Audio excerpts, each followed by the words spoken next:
we have sort of a weird relationship with social media. You know, like we say it sucks and we hate it and it pisses us off so much. Like, God, I'm so mad. But then like we still use it a lot, because while we hate social media, we also love social media and we love to post. Posting is, well, it's a beautiful thing. So if we can't convince ourselves to unplug from social media outright, wouldn't it be worth a try at least to switch up which ones we're using? You know, if we have such a big problem with these huge corporate social media sites, maybe the answer is to move to something nicher, more independently ran.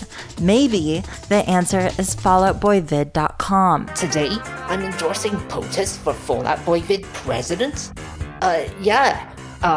Because he is already the president. See, over the last few months, I've been exploring indie social media websites, which has essentially been the internet equivalent of turning over rocks and seeing the little bugs squirm around under there. The world of indie social media is an interesting one, and I'd like to share some of my observations with you. And, you know, maybe together we can figure out if these sites might serve as like an effective middle ground between doom scrolling 20 hours a day and living in the woods eating sticks. And just to make these sites a little easier to parse, I'll be dividing them into little categories, the first of which is old shit. So back in the day, almost all of the internet used to be indie, in that forums and old social medias were independently ran by like a couple developers and their community. You know, even the ones that intended to be corporate startups like YouTube, in those early days, they were still just, you know, starting up. And it sounded like this.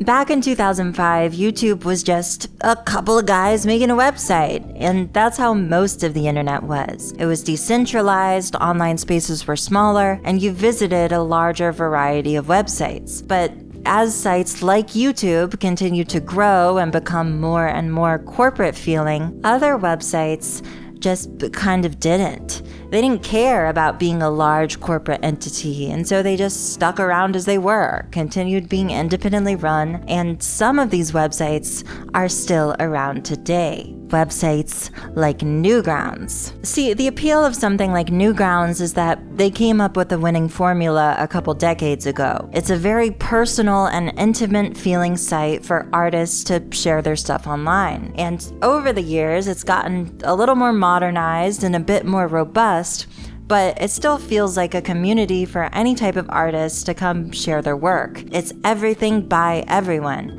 That's what the yellow guy says. Like, people come to Newgrounds to post little games, illustrations, animations, or music. So there's a lot of flexibility in the kinds of users who might want to set up an account here, and as such, you're given a lot of customization options to help you organize your page in any way you want. You're even able to change the colors around.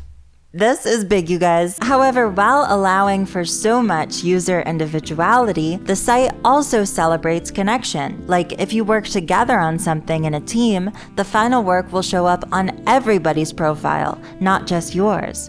And if any of you guys really end up making something special, you could get put on the human curated featured tab and potentially even win a cash reward. Dude, I literally didn't even know you could make any money from Newgrounds until very recently, when the creator of the site, Tom Fulp, slid into my DMs like, "Your team won an award, what's your PayPal?"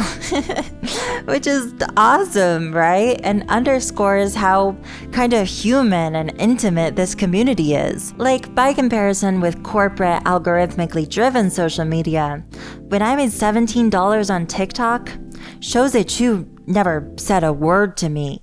He didn't give a shit. But my point is, it's the individual expression and the human element of old websites, such as Newgrounds, that really resonates with people. And these ideals are carried over into the other categories of indie social media as well. And the next category we'll be exploring is the revival site.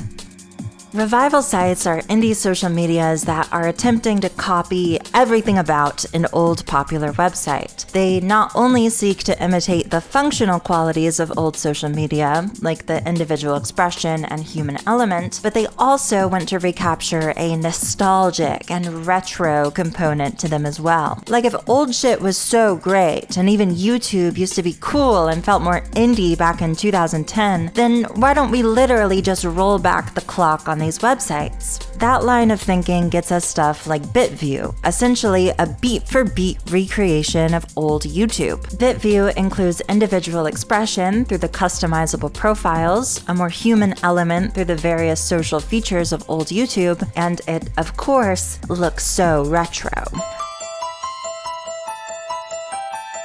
Oh my gosh, you guys, this is freaking retro. In my research, revival sites are the most common and most popular type of indie social media. And I think the biggest reason people gravitate towards these is mostly because they're just kind of fun and so unserious. Like there's almost a roleplay component of using them. On Spacehey, for instance, which is a revival of old MySpace, everyone gets so into pretending it's the late 2000s and they go hog wild customizing their page as if it is. A lot of Spacehayers really lean into that Y2K aesthetic to match the premise of the website. You know, they make their profiles loud, a little overstimulating, have style that gets in the way of readability.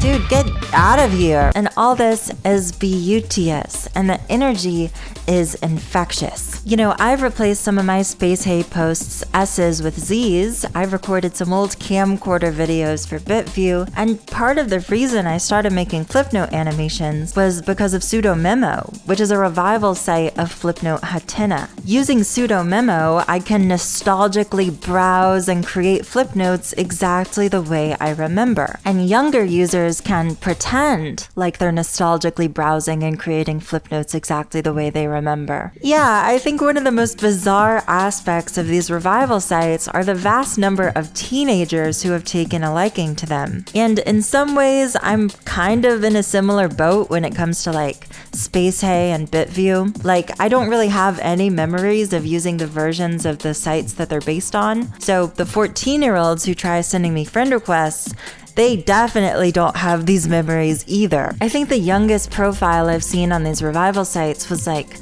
13 or something, which is really weird to think about because there is a non-zero chance that 20 years before this kid was posting glittery gifs of Invader Zim on Spacehey, their millennial mom was doing the exact same thing on MySpace. And that is magical in a way, but the reason I bring up the user base's lack of nostalgic connection to these revival sites is that it makes me think about, you know, what if there was an indie social media that ditched the nostalgia altogether? Like, it contains the individual expression and the human elements of indie social media, but it isn't old like Newgrounds or pretending to be old like Spacehey. You know, what do we find when looking towards the future of indie social media instead of dwelling on the past?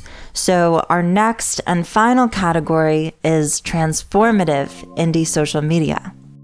Transformative indie social media takes cues from older sites while not trying to copy them outright. It uses classic ideas while modernizing and having a unique spin on things. This is my favorite genre of indie social media site, and I really hope that we can get a lot more of these going forwards. But in the meantime, let me show you some of the best transformative indie social media has to offer.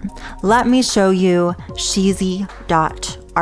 Sheezy Art is an indie illustration and literature website similar to something like DeviantArt, and it looks like a modern website, it feels like a modern website, but it's indie and it focuses on those two core traits we've been talking about this whole time. It's got that human connection, evident by the random blog posts showcased on the front page, and it's got that individual expression through its customization features. And these customization options are exceptionally robust, like most comparable to classic MySpace and Spacehey, but Cheesy Art does it better. The site modernizes its customization by removing the coding requirement, instead offering accessible no-code solutions for the page builder with limited HTML support as an option for those who want it. You know, it feels like you're using Squarespace or something to set up your profile on here. And while I am someone who personally knows how to code for the internet, I admit that requiring code to customize a social media profile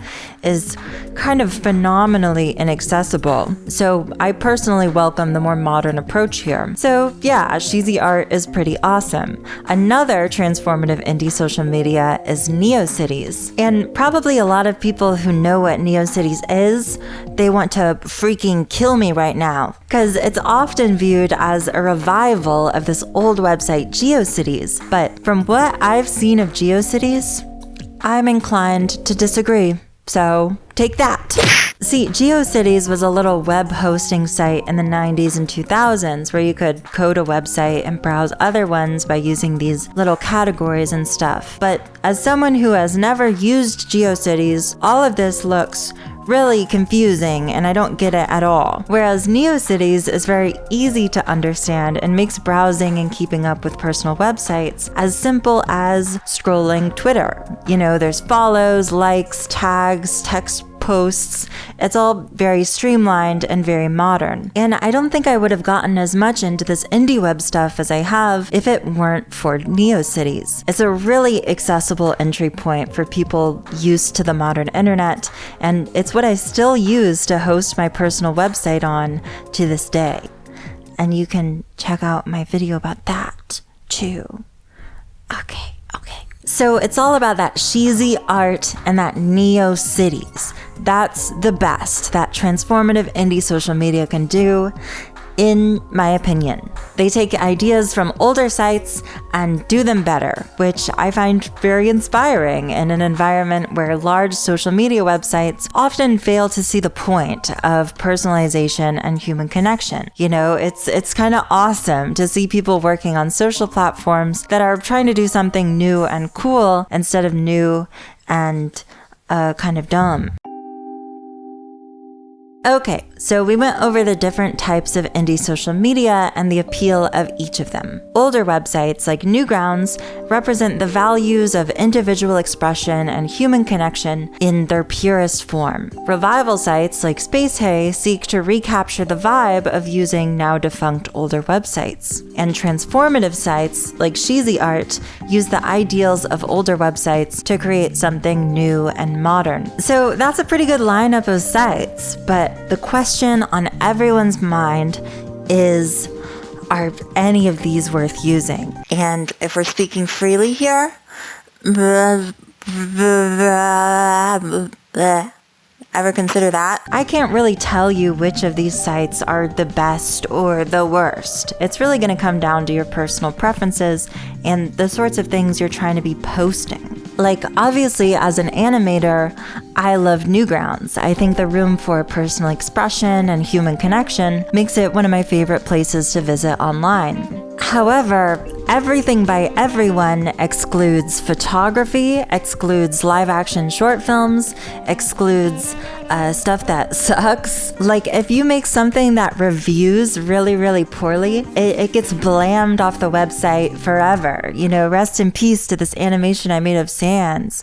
Pour one out. And then when it comes to essentially all of the revival sites, you know, they are fun for a little, but I don't really know how interested I am in using them for like the long haul. Nostalgia is, you know, it's entertaining for a bit, but I am someone who likes to be on the cutting edge. You know, I'm way more interested in transformative sites like NeoCities and Cheesy Art. And something super cool about Cheesy Art that I literally just learned, like this part is being recorded after everything else, but you can actually post animations and music and audio to Cheesy Art as well as the illustrations and the literature. And finally, to return to falloutboyvid.com, I think they shut the website down.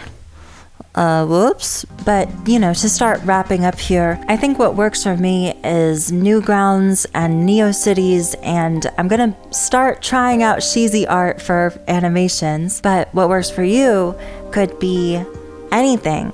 It could be anything in the great big blue world, you know? So I linked all of my accounts on all of these little social medias in the description down below, and you can explore at your leisure if you're trying to explore. If you're not trying to explore, then I don't know, like, maybe comment, maybe subscribe. Yeah, hey Vanello. I'm pretty much the devil, so I'm gonna be causing some mischief around here. And I'm gonna make your life a living hell. So, yeah, so... look forward to that!